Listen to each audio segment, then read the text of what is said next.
place after, much after, in fact, during the Narasimha Rao period, when Tarapura Committee, etc. was set up, these regulations have been in intelligent use. Earlier on, it was a sledgehammer set of regulations when we had socialism. But after the economic reform brought, these regulations that have been brought in, scientifically calibrated, particularly thanks to the Tarapura Committee, Tarapura Wala Committee, I think have played a very good role in seeing that our banks are not exposed to these bubbles. So this is the situation overall. Now, nevertheless, as far as the American-induced crisis is concerned, the damage to both our economies, China and India, is manageable. In India, we would not have had anything at all worth speaking about. Of course, those other things of falling in demand and exports, etc., would be there. But those are manageable. The unmanageable part is the sharp decline in foreign exchange reserves and the infusion of money from abroad, which had got our stock market used to huge highs. I think they crossed what, 20,000, 22,000. It's a pure rigged operation.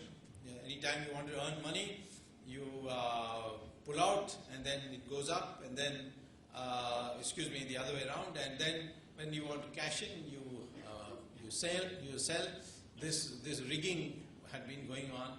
Now that rigging is not so easy, but I believe now the stock market is bottoming out, and there are other good signs also. The diamond industry is now getting back into business. Those who are laid off are being called back, and so on. So that it's manageable, and I don't think that it's because of any economic policy as such. It's because Indians are saving habits conscious. They feel guilty when they take credit.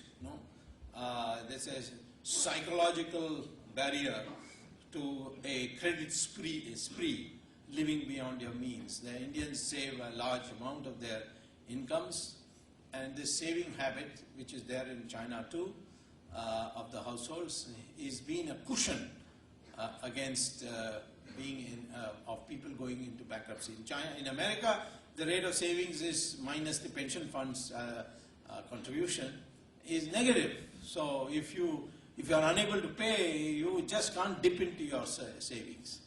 Secondly, India, family system is very strong, and globalization is having an impact on it, but we should try and prevent that. The family system looks after people.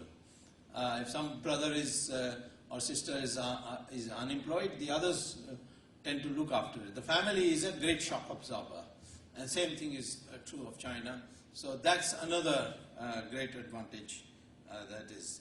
The third, as I mentioned already, banks are subject to regulations, and these regulations have mattered.